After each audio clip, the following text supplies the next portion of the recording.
mo kí gbogbo yín lólùfẹ́ adé ọmọdé o lórí ọ̀rọ̀ bàbá Ìjẹ̀ṣà. Wọ́n ti fi bàbá Ìjẹ̀ṣà sílẹ̀ o, ó yà yín lẹ́nu.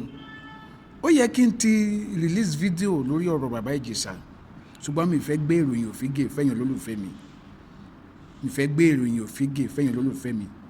Wọ́n ti fi bàbá Ìjẹ̀ṣà sílẹ̀. Ẹ jẹ́ ká gbọ́ voice note yìí. Orúkọ mi ni Ògúnbánjọ Olúwakáòdé, tí gbogbo àwọn èèyàn mọ̀ sí Pastor Jerusi lẹ́yìn bàbá Ìjẹ̀ṣà, and now called Mr. Soundtrack.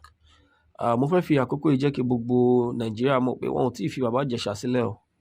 Tá a bá rí gbogbo rúmọ̀ tó ń lọ lórí net pé wọ́n ti fi wọ́n sílẹ̀, kò rí bẹ́ẹ̀ rárá. Ìjẹ̀ṣà ṣì wà ńbẹ̀. Mò ń ṣe eléyìí nítorí pé a ò mọ̀ bí a máa réyàn tó fẹ́ assist wa. Tó bá dẹ̀ ti ń gbọ́ pé wọ́n ti fẹ́ ní sílẹ̀, a wò pé kò nídìí mọ́. Ẹ jọ̀ọ́, wọn ò ní lé olóore lára wa o. Bàbá Ìjẹ̀ṣà ṣì wà níbi tó wà. Ẹ jọ̀ọ́, wọn ò tí ì fi bàbá Ìjẹ̀ṣà sílẹ̀ o. Lẹ́ẹ̀kan sí, Ògúnbánjọ Olúwakáòdé Joseph lórúkọ mi, Pastor Jerusi, now Mr. Soundtrack. Thank you. Ṣé rí àwọn bloggers míì tẹ́bi ń pa tí wọ́n fẹ́ generate traffic, àwọn ló lọ release video ìgbà tí wọ́n kọ́ fi bàbá Ìjẹ̀ṣà sílẹ̀ lákọ̀ọ́kọ́. Àwọn ló release video yẹn tó fi mislead àwọn èèyàn.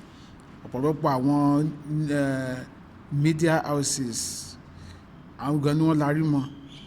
Even gan bàbá Kọ́lá Olóòtú gan larí mọ́, táwọn gan pe program lórí ẹ̀ pé wọ́n ti fi bàbá Ìjẹ̀ṣà sílẹ̀, wọ́n ti fi bàbá Ìjẹ̀ṣà sílẹ̀. Ẹjọ́ sì wà ní appeal court. Ó yé yín, ẹjọ́ sì wà ní appeal court tí ní ká máa bá gbàdúrà pé k'Ọlọ́run jẹ́ kó bá